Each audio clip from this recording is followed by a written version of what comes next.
Hi everyone. The last video I'm going to make for this Loops and Layers project has to do with kind of the smaller details.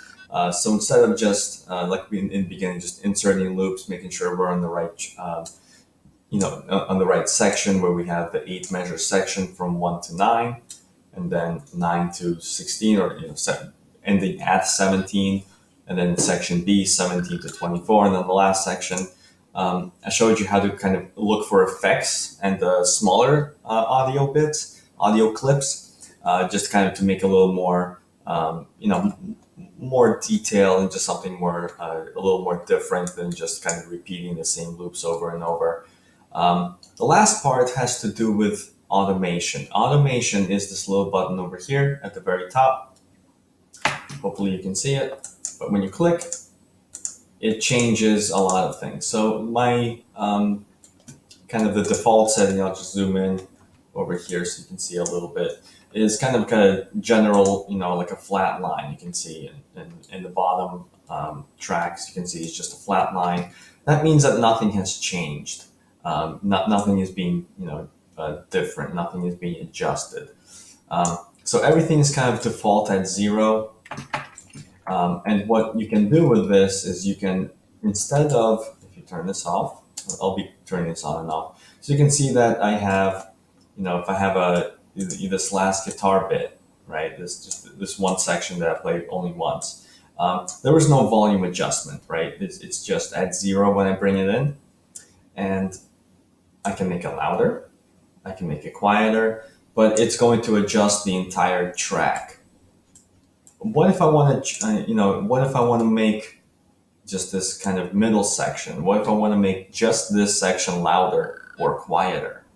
How do I do that? So that's where the automation comes in. So I'll make this, big back to the default at 0, and I click automation, and now I have volume here. And I can change this, and I'll show you what you can do with that as well. But with the volume, you can click and click. And the second dot, basically, you can adjust. So let's say you want to bring it down, and then you bring it back up. And let's just solo this, and I'm just going to play this. Okay, adjust this. So we only play this section. That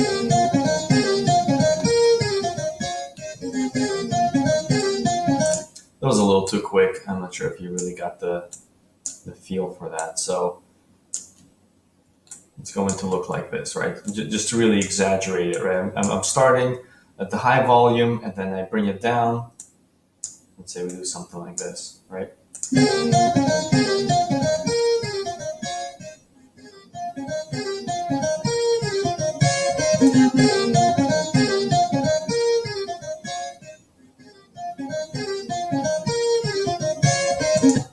So you can see what I did with the volume. I manually made that section quieter. You can obviously do the opposite, right? You can start at 0, you can bring it up, or not at 0. I'm at volume infinity minus, meaning that there's nothing, there's silence. And you can slowly bring that in, or you can quickly bring that in.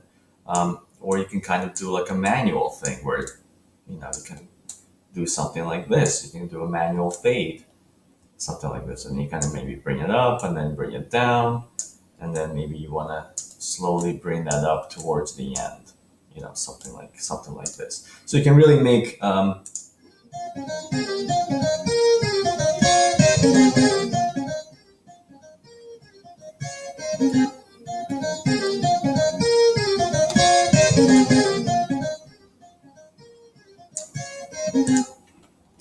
so that is what automation is. You can,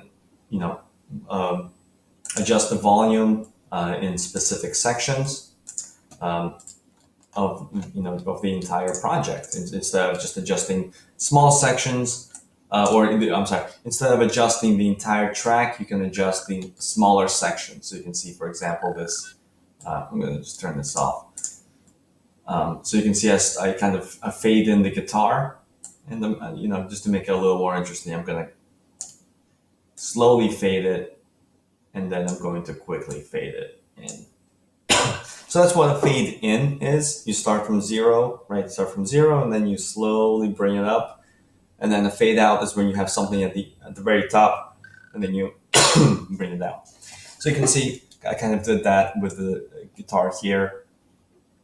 So I'm actually going to play a little bit more and make a few adjustments. So here I had a sudden drop in the drums. Maybe it's a little too sudden, but you can see I started the bass a little quieter, and then I bring it up towards the end. Maybe I want to start a little louder. So I didn't change the bass in the beginning at all, but I kind of brought this guitar in, and maybe I don't want this loud yet, right? This little section, and then maybe at this point, I kind of want to bring it up a little bit more, and then fade it out. Not fade it out, but just a little volume. So let's see what the entire project sounds like. Hopefully you can hear it. Well, that's not going to work because this is soloed.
So you can see how I was actually making some adjustments on the fly, meaning that while it's playing, I'm actually making adjustments. And that's something you can do as well.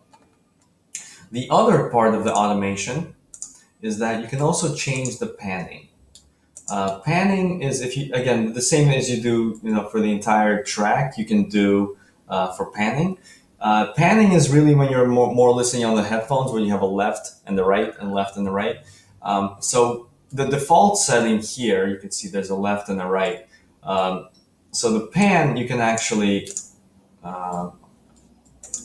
you do panning, you can see that I did some panning with the bass, meaning you start in the middle,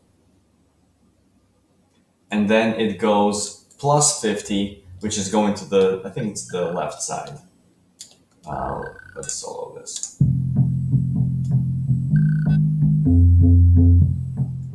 That's the right side. So it starts in the middle, and then it goes to the right, and then it stays on the right, and then over the course of measures 7 through 17, it slowly goes from the right side to the middle, and then to the left. So again, you're starting over here, and then you're kind of moving the sound over to the other side. It's a little more obvious when you're listening on headphones, because it's literally you have a left and a right. When you're listening to speakers, everything just kind of gets mixed in. So on the headphones, it's a little more prominent. I'm not requiring this for the Loops and Layers project, but this is something you can also play around with. That's a lot of fun, fun to do. So for example, if you play this, actually over here, let's do panning on this. So that maybe the first time that you hear this, I want to play it on the right side. And then maybe the second time that you play this, I'm going to play it on the left side. And then the last time, I'll just put it to the middle. So you can see the pan is plus 0. Pan is plus 0, meaning that it is center, right? It's both, even on both the left and the right.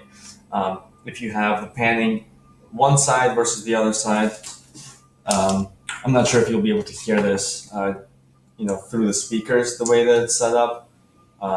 But this is something you can play around with. So it's right here, and then it's going to switch to the other side. So it's on this side currently, and then switched over here. So this is another like fun little. It's more of like a gimmick where you kind of play around with sounds as they travel. And do I have any other panning? Yeah, so panning over here again. Bass kind of starts, then travels to the other side, and then let's bring it back. Bring it back to center at the end. So this is another fun thing you can do with automation. I'll just turn this back to volume because there's a little more volume things. But that's it.